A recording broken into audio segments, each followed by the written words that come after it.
ঘর বসে তৈরি করুন কথা বলার উপরে দ্বিতীয় পর্ব সবাইকে স্বাগতম। আজকে আমরা আমাদের কম্পিউটারে পাইথন এবং ভিজুয়াল স্টুডিও কোড ইনস্টল করে দেখব এবং পাইথনের একটি ছোট প্রোগ্রাম ভিজুয়াল স্টুডিও কোডে রান করে দেখব যে সব কিছু ঠিক আছে কিনা। ইটস মি শান্তনু, চলেন শুরু করা যাক।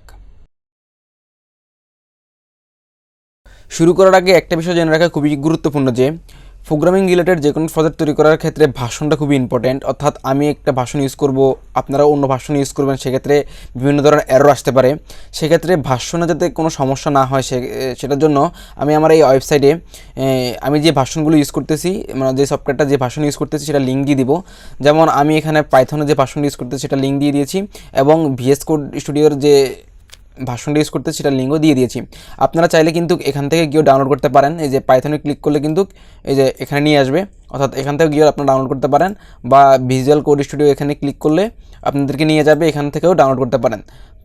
যদি চান যে না আমি যে ভাষণটা ইউজ করব সেটা ইউজ করবেন, সেক্ষেত্রে এই যে পাইথনে এখানে ক্লিক করলে এই যে ডাউনলোড করতে নিয়ে আসবে। আমি যদি ডাউনলোড করা আছে সেজন্য আমি ক্যান্সেল করে দিলাম।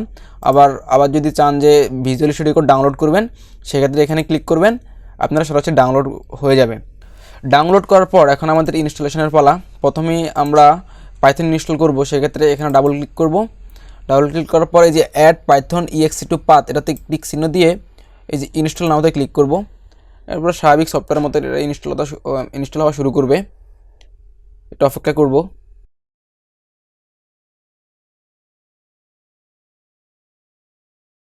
দেখতে পাচ্ছেন পাইথন কিন্তু খুব সুন্দরভাবে ইনস্টল হয়ে গেছে। এরপর আমি ক্লোজ অপশনে ক্লিক করে দিব।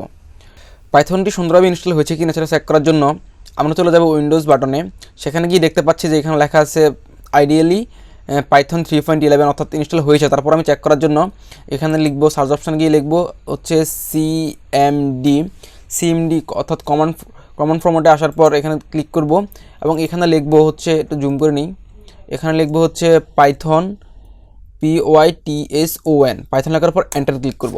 দেখতে পাচ্ছেন এখানে লেখা আছে পাইথন 3.11.1। এটা যদি আসে তাহলে বুঝতে হবে যে আমাদের কম্পিউটারে সুন্দরভাবে পাইথন ইনস্টল হয়ে গেছে। সেক্ষেত্রে আমরা এটাকে ক্রস করে দিব। এরপরে আমাদের পাইথন ইনস্টল পর আমরা এখন ভিজুয়াল কোড স্টুডিও ইনস্টল করব। সেক্ষেত্রে এটাতে ডাবল ক্লিক করব। ডাবল ক্লিক করার পরে এখান থেকে আমরা আই অ্যাকসেপ্ট দ্য এগ্রিমেন্টে ক্লিক করে নেক্সট ক্লিক করে দিব এবং এখান থেকে ডিফল্ট যেটা সেটাতে ক্লিক করে নেক্সট দিব। নেক্সট এখানে দুইটা অপশন আছে, সেটা হচ্ছে ক্রিয়েট ডেস্কটপ আইকন, এটা আমার লাগবে না, অর্থাৎ ডেস্কটপ একটা আসবে। Open VS code action with, হ্যাঁ এটা আমরা অ্যাড করে দিব। হ্যাঁ, Windows Explorer file content menu, এই দুইটা আমরা অ্যাড করে দিব। দ্যাট করার পর নেক্সট ইনস্টল। আচ্ছা, এরপর লেখা আছে লঞ্চ ভিজুয়াল স্টুডিও কোড। ওকে, আমরা লঞ্চ করতে চাই। এই দেখতে পাচ্ছেন আমাদের মাঝে কিন্তু ভিজুয়াল কোড স্টুডিও চলে এসেছে। ভিএস কোড ওপেন হওয়ার পর আমরা ভিএস কোডকে পাইথনের জন্য সেট আপ করে নিব। সেক্ষেত্রে আমরা চলে যাব হচ্ছে এই যে এক্সটেনশন থেকে আমরা এখানে লিখব হচ্ছে পাইথন PYTHON পাইথন লেখার পরে এই যে পাইথন চলে আসছে। এখানে গিয়ে আমরা পাইথনটাকে ইনস্টল করে নিব। এটা অপেক্ষা করব ইনস্টল হওয়ার জন্য। এই যে পাইথনের নিচে মাইক্রোসফট লেখাটা দেখে ইনস্টল করবেন। দেখতে পাচ্ছেন আমারটা ইনস্টল হয়ে গেছে। ইনস্টল হওয়ার পরে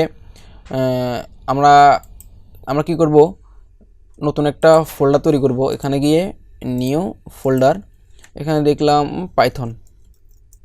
পাইথনের পরে আমি কি করব, এই যে এই ফোল্ডারটাকে এখানে নিয়ে আসব। ইয়েস, আপনাদেরটা আসবে না। আচ্ছা, এখানে আমি কি করব, নতুন একটা ফাইল ক্রিয়েট করব। এখানে ক্লিক করার এবং একটা নাম দিব হচ্ছে main.py। হ্যাঁ, ডট পাইটা লক্ষ্য রাখবেন ছোট হাতের যেন হয়। এরপরে আমি লিখব হচ্ছে প্রিন্ট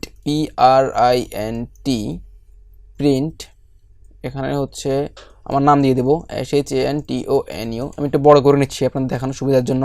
হ্যাঁ, এই যে আমি যেভাবে দিচ্ছি সেভাবেই আপনারা জাস্ট শুধু এখানে আপনার নামটা চেঞ্জ করে দেবেন। আচ্ছা, এরপর আমাদের কি করতে হবে, Ctrl+Shift প্রেস করতে হবে। এখান থেকে যেতে হবে পাইথন সিলেক্ট ইন্টারপ্রেটর। এখানে গিয়ে ওই যে আমরা যে আগে পাইথনটা ইনস্টল করেছিলাম না, সেটা এখানে সিলেক্ট করে দিব। যেমন এই যে আমরা ইনস্টল করেছিলাম 3.11.64, এটা ইনস্টল করেছিলাম, এটাকে সিলেক্ট করে দিব। সিলেক্ট করে দেওয়ার পরে এখানে রান বাটনে ক্লিক করব। এই দেখতে পাচ্ছেন পাইথন কিন্তু রান হয়ে গেছে। দেখতে পাচ্ছেন রান হয়ে গেছে, অর্থাৎ সাকসেসফুলি আমরা কিন্তু আমাদের পাইথনটা ইনস্টল করতে পেরেছি। পরবর্তী ভিডিওতে আমরা আমাদের রোবটকে কথা বলা শেখাবো। সেই ভিডিও দেখার আমন্ত্রণ জানিয়ে আজকে এখানে বিদায় নিচ্ছি। It's me Shantanu, signing out.